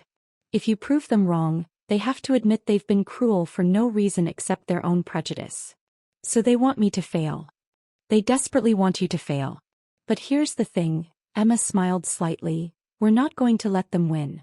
Alistair picked up his T-Rex, turning it over in his hands.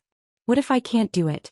What if I get up there and the lights are too bright, or there are too many people, or I can't remember what to say? Then we'll handle it. Together. Emma pulled out her phone and showed him the document she'd been working on. Look. I've written down everything you want to say, broken into small sections. You don't have to memorize it word for word. You just need to hit the main points. But what if? And, Emma continued, I've already talked to your dad about accommodations. The lighting will be dimmed to a comfortable level. You'll have a quiet room nearby if you need to take a break. And I'll be right there with you the entire time. If you want to stop, we stop. No judgment. Alistair looked at the document, his fingers tracing the bullet points. You wrote this like a pattern. I wrote it the way your brain likes to process information. Cause and effect, clear structure, logical progression. Emma smiled. I've been paying attention. Something shifted in Alistair's expression. Not quite confidence, but maybe the beginning of hope. Hey. Let's practice. They spent the next 6 hours rehearsing.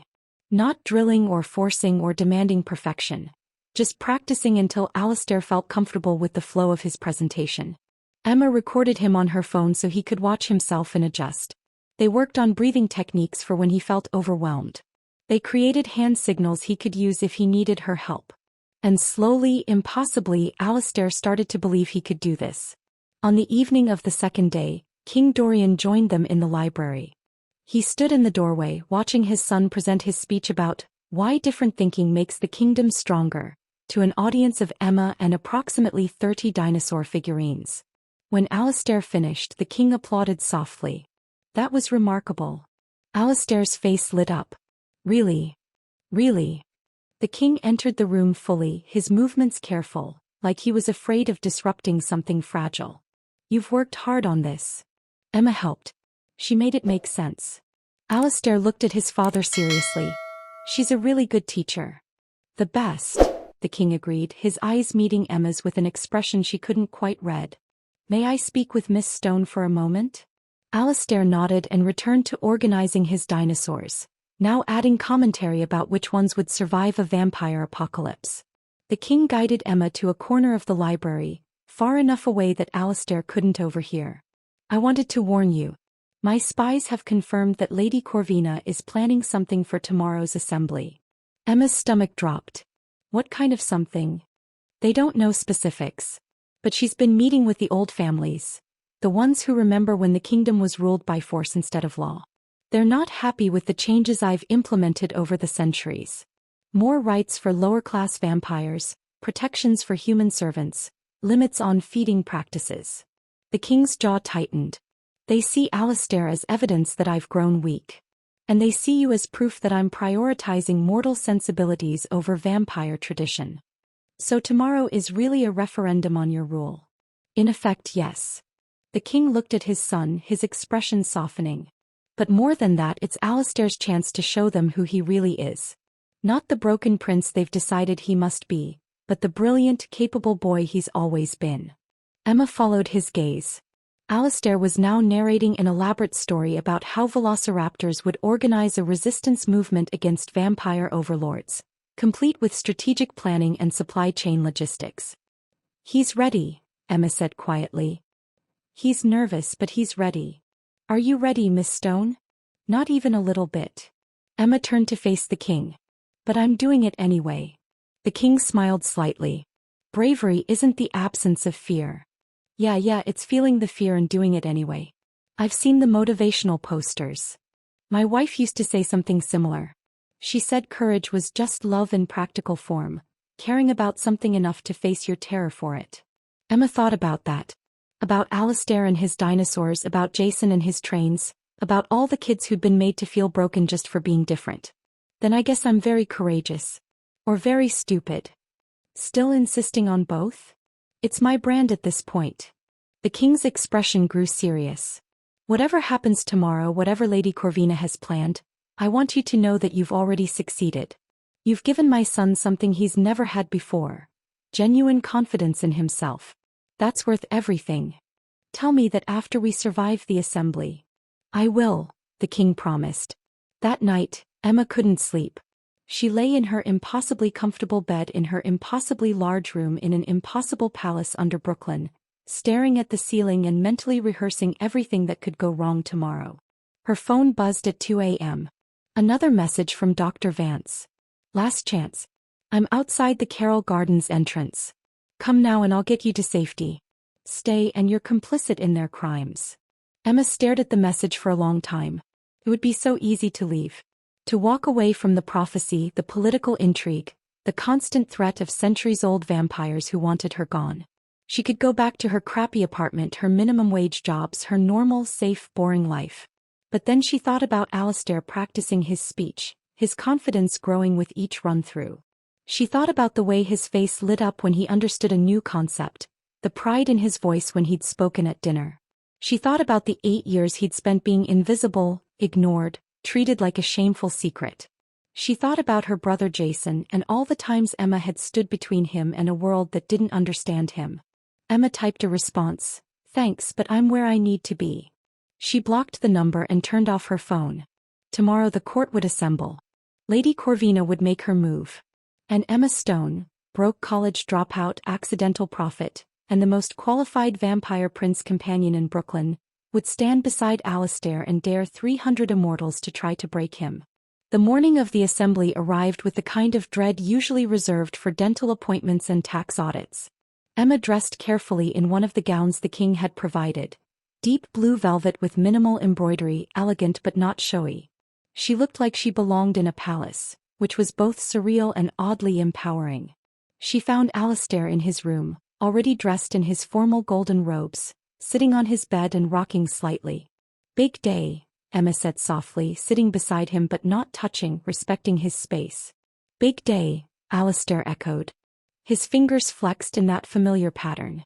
1, 2, 3, 4. 1, 2, 3, 4. "You want to practice your speech one more time?" "I know the speech." His voice was tight. "I'm not worried about the speech." "What are you worried about?" Alistair was quiet for a moment. Then, "What if I do everything right and they hate me anyway?" Emma's heart broke a little. "Then they're the ones with the problem, not you." "But it still hurts." "Yeah," Emma agreed. "It does. Knowing someone else is wrong doesn't make their cruelty hurt less." "So what do I do?" "You do it anyway. You stand up there and you say what you need to say and you let them see who you really are.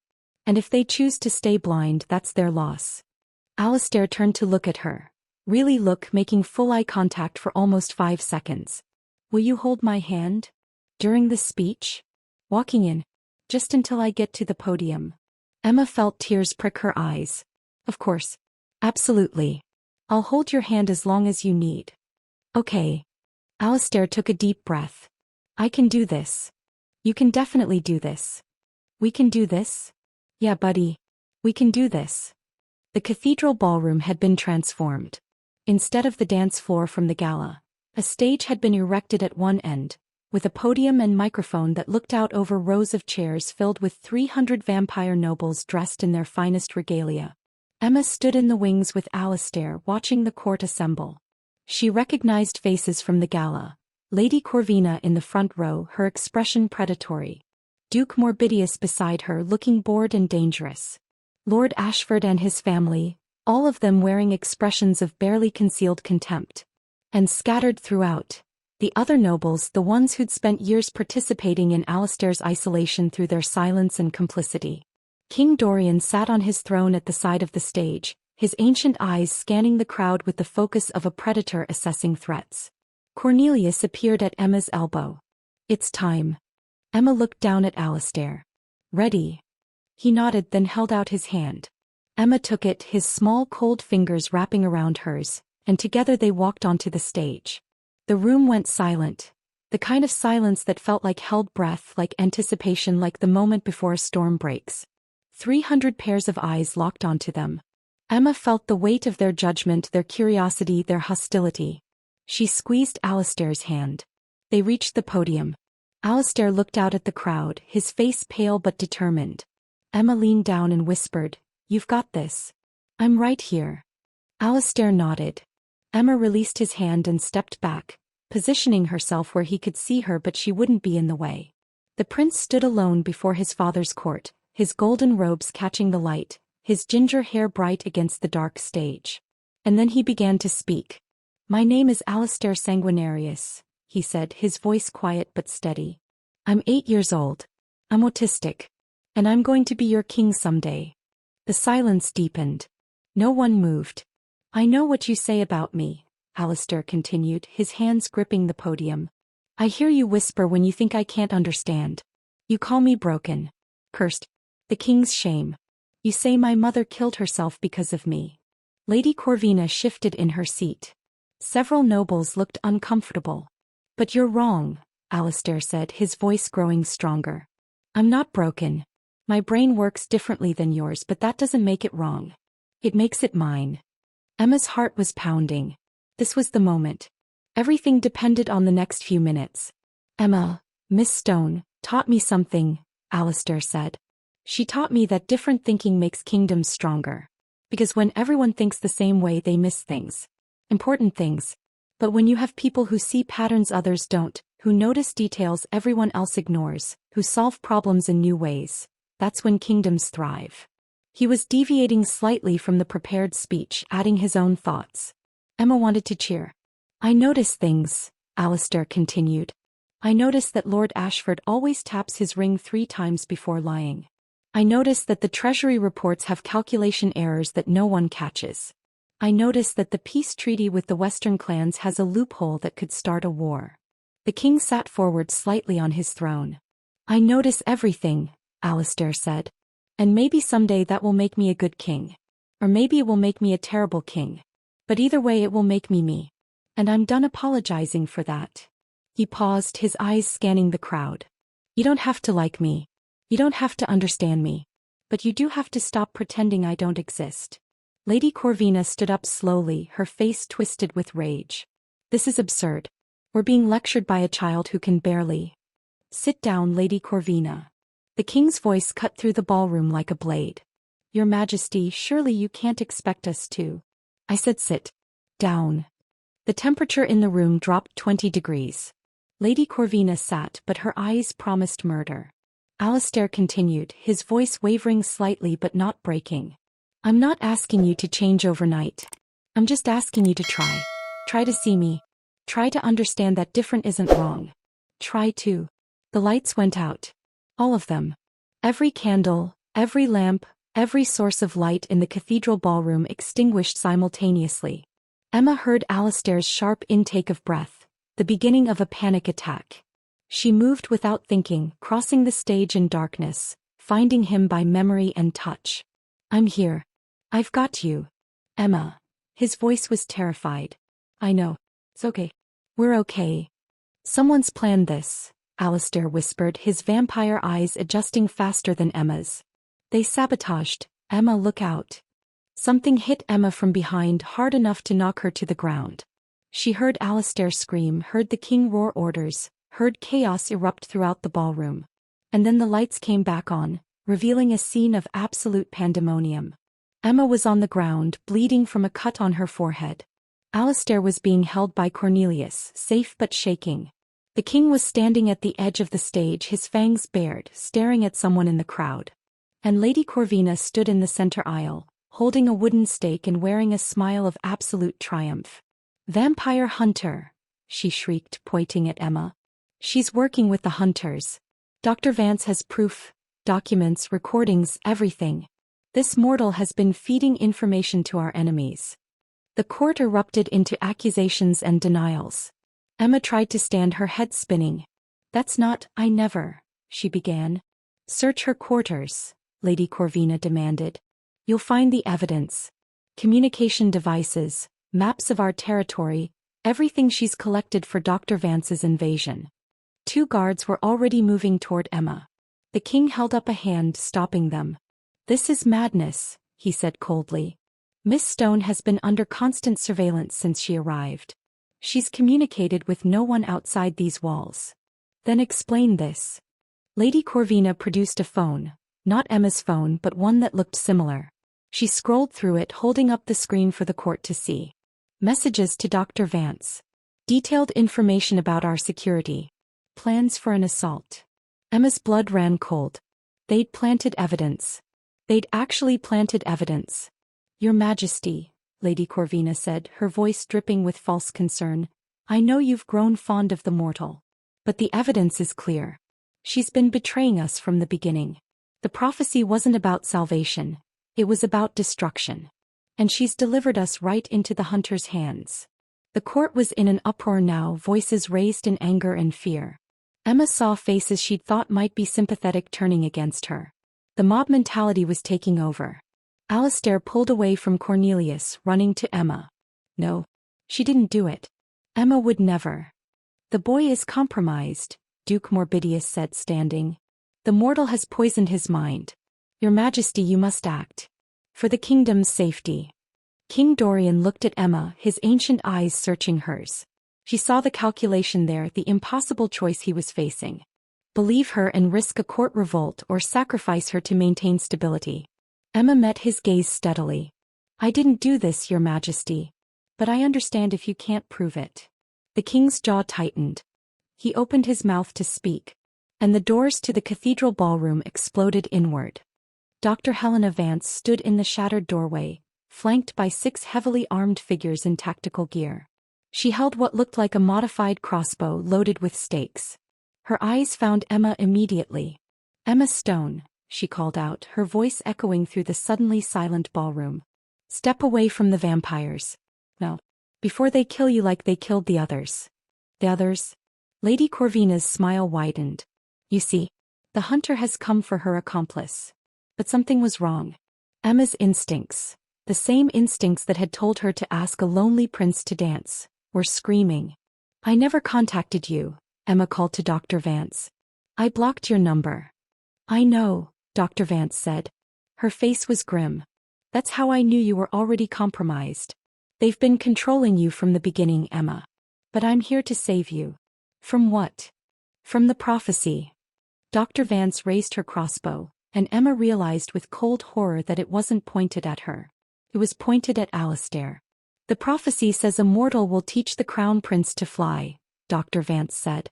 "But it doesn't say what happens after." "I've studied the original text, Emma. The full version, not the edited one the vampires keep in their archives. Do you know what it really says?" Emma's mouth was dry. "What does it say?" "That the crown prince will fly. And when he does, his wings will be made of ash and bone. He'll become the most powerful vampire in history. Powerful enough to break the treaty that keeps vampires hidden. Powerful enough to start a war that will slaughter millions." Dr. Vance's voice was hard. "You're not saving him, Emma. You're creating a monster. And I can't let that happen." He pulled the trigger. Emma moved on pure instinct, throwing herself in front of Alistair. The stake hit her shoulder instead of his heart. The pain was extraordinary, bright and sharp and all-consuming. Emma heard Alistair scream, heard the king roar, heard chaos erupt as vampire guards engaged with hunters. But all she could think as the world went gray was, I kept him safe.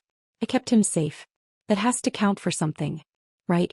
Emma woke up in what she initially thought was heaven, which was concerning because she wasn't particularly religious and hadn't been expecting an afterlife with quite this much velvet.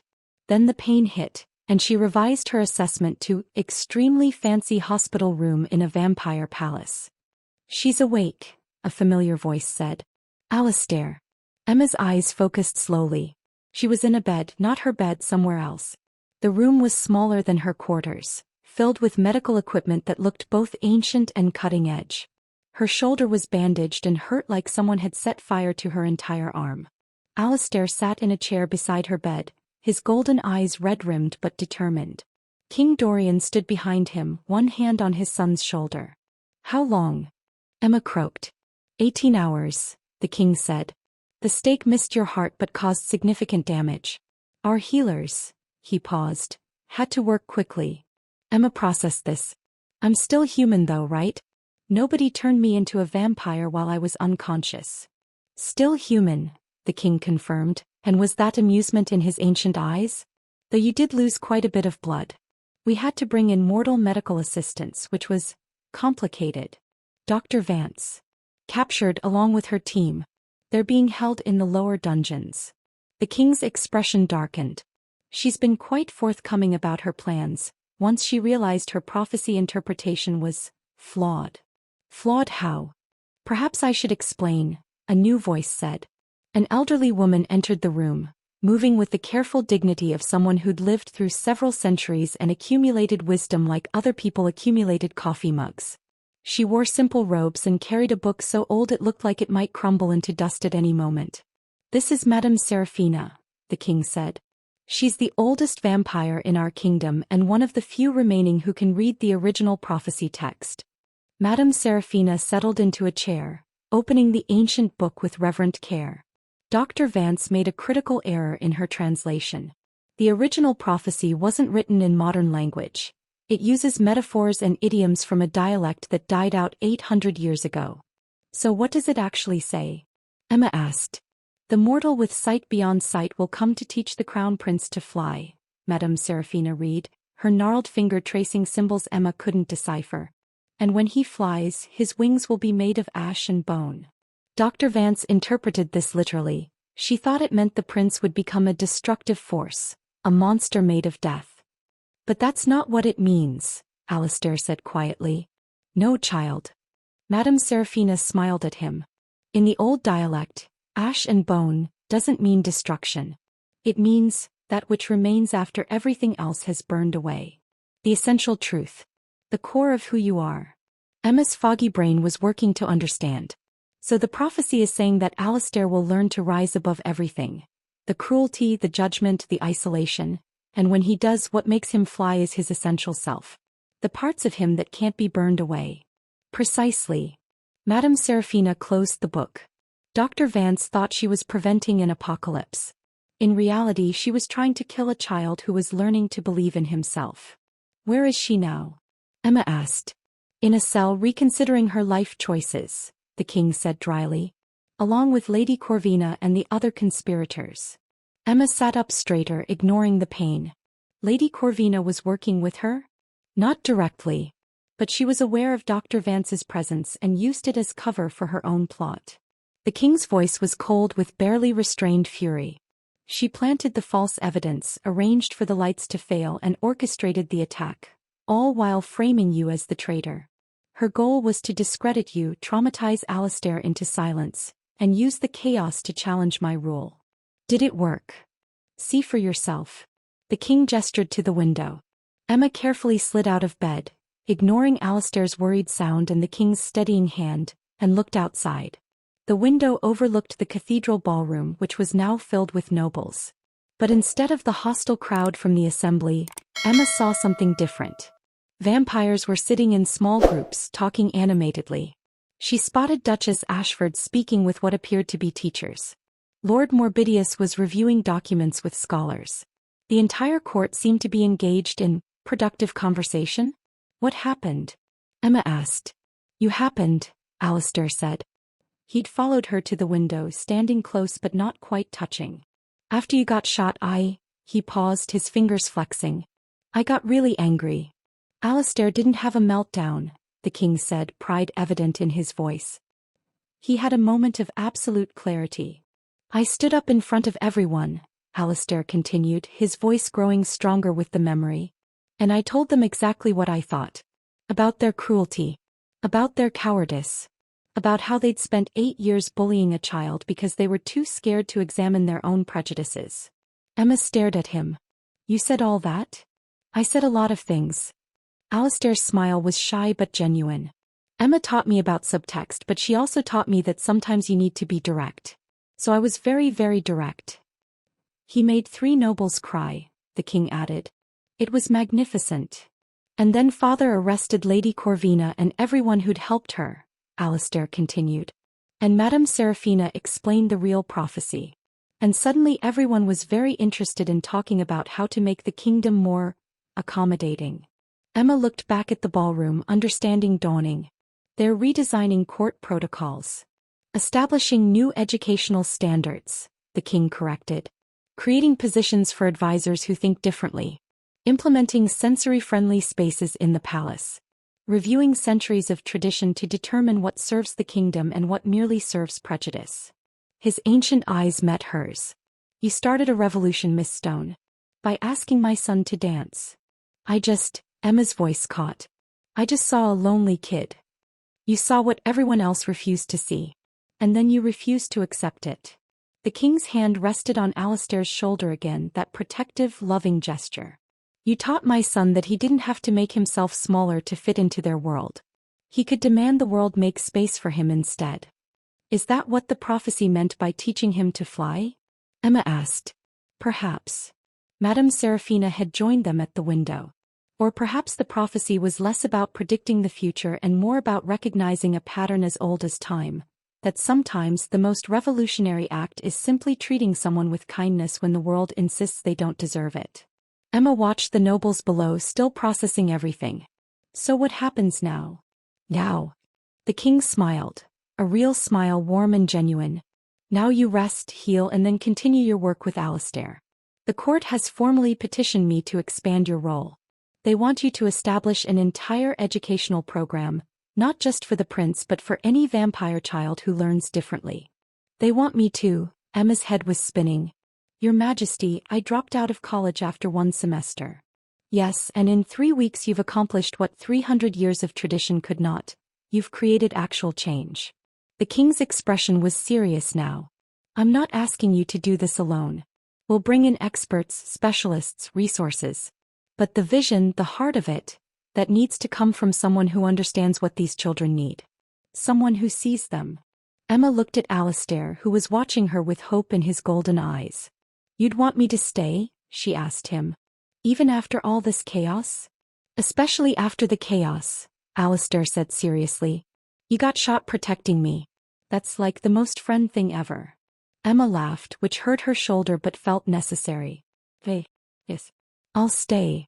Excellent. The king's smile widened. Welcome to your new position as Director of Alternative Education for the Crimson Court. The salary is considerably better than the companion position, and we'll need to expand your quarters to include office space. I'm getting a promotion and I've only been here 3 weeks? You've earned it, the king said simply. Over the next several days, as Emma healed and the kingdom adjusted to its new reality, she watched Alistair transform. Not into something different, he was still the same brilliant, peculiar, wonderful kid. But he moved through the palace with new confidence, making eye contact more often, speaking up when he had thoughts to share. The nobles who'd once avoided him now nodded respectfully when he passed. Some even attempted conversation, though they were clearly uncomfortable and uncertain. Alistair handled it with remarkable grace, politely correcting their assumptions and gently educating them on how to interact with him. Lady Corvina and her co-conspirators faced trial before the full court. Emma attended, sitting beside the king on the dais, her arms still in a sling. Lady Corvina stood in chains, actual silver chains that burned her wrists, her centuries of privilege and power stripped away. She looked smaller somehow, diminished. Have you anything to say in your defense? The king asked. Lady Corvina lifted her chin. I did what I thought was necessary to preserve tradition. You conspired with a vampire hunter and attempted to murder a child, the king said flatly. Tradition doesn't excuse cruelty. The boy is. The boy, Alistair interrupted, standing from his seat beside Emma, has a name. And I'm standing right here. If you're going to talk about me, talk to me. Lady Corvina's eyes widened. The court held its breath. You spent 8 years making me feel like I didn't belong, Alistair said, his voice clear and steady. You whispered about me. You blamed me for my mother's death. You treated my existence like a shameful secret. And for what? Because I'm different? Because I think differently? Because I don't fit your narrow definition of what a prince should be. Your Highness, I'm not finished. Alistair's golden eyes were hard. Emma taught me that being different isn't wrong. It's just different. And the only thing wrong here is how you treated someone for being themselves. He paused. I forgive you, Lady Corvina. But I won't forget. And I'll make sure the kingdom never forgets what happens when tradition becomes an excuse for cruelty. The silence in the courtroom was absolute. Then slowly someone began to applaud. Then another. Then the entire court was on its feet, applauding the 8-year-old prince who just delivered a devastating rebuke to centuries of prejudice. Lady Corvina was exiled from the kingdom. The others involved received various punishments, some permanent, some temporary, all designed to send a clear message. Cruelty would no longer be tolerated regardless of status or tradition. Dr. Vance was released with conditions. She would be allowed to leave alive, but only if she agreed to educate other hunters about the truth of vampire society. To show them that not all vampires were monsters, and that their own prejudices could turn them into the very thing they claimed to hunt. I was wrong, Dr. Vance had said to Emma before she left, her voice rough with emotion. I thought I was protecting humans from monsters. I didn't realize I'd become the monster. You can choose differently going forward, Emma had told her. That's what growth is. 3 months after the disastrous assembly, the Crimson Court held another gala. But this time the cathedral ballroom had been transformed with Alistair's input. Softer lighting, quieter corners, clear signage marking exits and quiet rooms. The orchestra played at a reasonable volume, and the schedule was posted in advance so no one would be surprised by sudden changes. Emma stood at the edge of the dance floor, wearing a gown that made her feel like an actual princess instead of a broke college dropout playing dress-up. She watched Alistair, dressed in his golden robes, his ginger hair carefully styled, greet nobles with increasing confidence. He still stymied when he was nervous, still needed breaks from overstimulation, still thought in patterns and systems that others found unusual. But now the court accommodated him instead of expecting him to perform impossible normalcy. May I have this dance? A voice asked. Emma turned to find Alistair offering his hand, a shy smile on his face. Your Highness, I would be honored. They walked to the center of the dance floor together, just like that first night, but everything had changed. The crowd didn't part in judgment this time. They parted in respect. Alistair and Emma danced their made-up dance, the one with no rules except, do what feels good. And around them slowly other couples joined in. Not waltzing in perfect formation, but moving in their own ways, finding their own rhythms. King Dorian watched from his throne, his ancient eyes soft with something that might have been hope. After the dance, as the evening wound down and nobles began to depart, Alistair tugged on Emma's sleeve. I made you something, he said quietly. He led her to a quiet corner and pulled out a carefully folded piece of paper. Emma unfolded it to find a drawing, done in colored pencil, clearly labored over for hours. It showed 2 figures, a small one with ginger hair and golden robes and a taller one with dark hair and a burgundy dress. They were holding hands and dancing, surrounded by dinosaurs wearing tiny crowns. At the bottom in careful handwriting, thank you for seeing me. Love, Alistair. Emma's eyes filled with tears. This is beautiful. I worked really hard on the velociraptors, Alistair said seriously. Their anatomy is very specific. Emma laughed through her tears and pulled him into a hug, careful, asking permission first, the way she taught him to do. Alistair hugged back, tight and fierce. You changed my life, he whispered. You changed mine too, Emma whispered back. Later that night, after Alistair had gone to bed and the last nobles had departed, Emma stood in the Queen's garden, the one King Dorian had shown her what felt like a lifetime ago. The white flowers bloomed impossibly in the underground space, beautiful and strange and completely out of place. Just like her. "Penny for your thoughts?" the king asked, appearing beside her with his characteristic silent grace. "I was just thinking about the prophecy," Emma said. "About how Dr. Vance misunderstood it completely. She thought teaching the prince to fly meant giving him power that would destroy everything. But really it just meant giving him permission to be himself." "Is that what you gave him?" "I gave him what my parents gave my brother. Accommodation, understanding, and the radical belief that he didn't need to change to be worthy of respect." Emma touched one of the white flowers. "That's not power. That's just basic human decency. In a world built on prejudice, decency becomes revolutionary," the king said quietly. "You taught my son more than how to navigate the world. You taught him that the world should navigate to meet him halfway. That's power, Miss Stone. The most important kind." Emma looked at the ancient vampire king, seeing past the intimidating exterior to the grateful father beneath. "Thank you for believing me. When Lady Corvina presented that evidence, you could have." "I knew you were innocent the moment she made the accusation," the king interrupted. "Not because of evidence or proof, but because I've watched you with my son. I've seen how you protect him, advocate for him, celebrate him. No one who cared that deeply would betray us. You took a big risk. You took a bigger one. You threw yourself in front of a stake meant for my son." The king's voice was rough with emotion. "You nearly died for him." "I'd do it again," Emma said simply. "In a heartbeat." They stood in comfortable silence, surrounded by impossible flowers in an impossible garden under the streets of Brooklyn.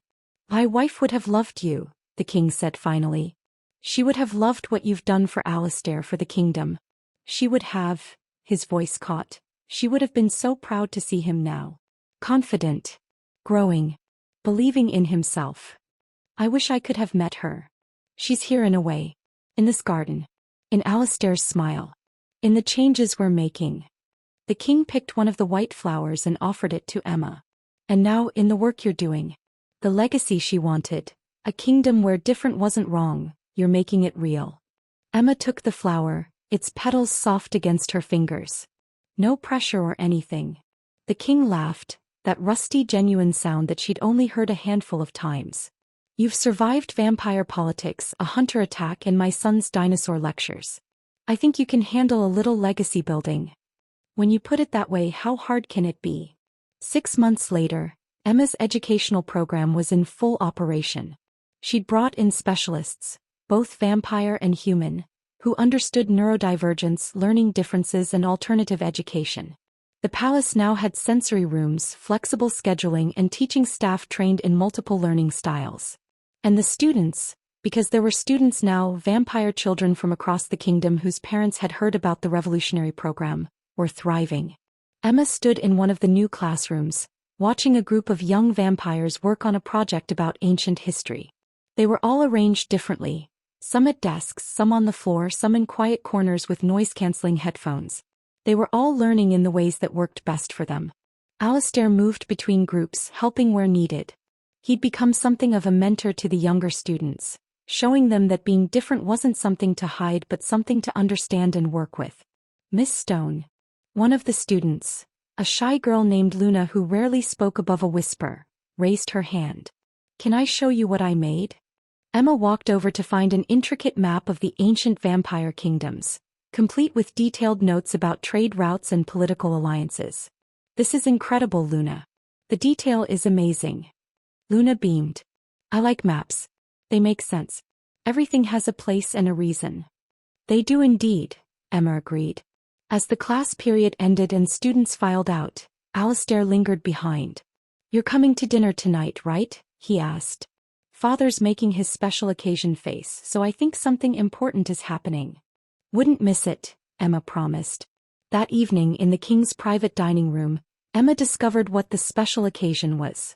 The table was set for 4, herself, Alistair, the king, and one empty seat with a framed photograph beside the plate. Queen Helena, beautiful and sad-eyed, captured in a moment of genuine joy. "I thought she should be here," the king said quietly. "For this." "For what?" Emma asked. "For this."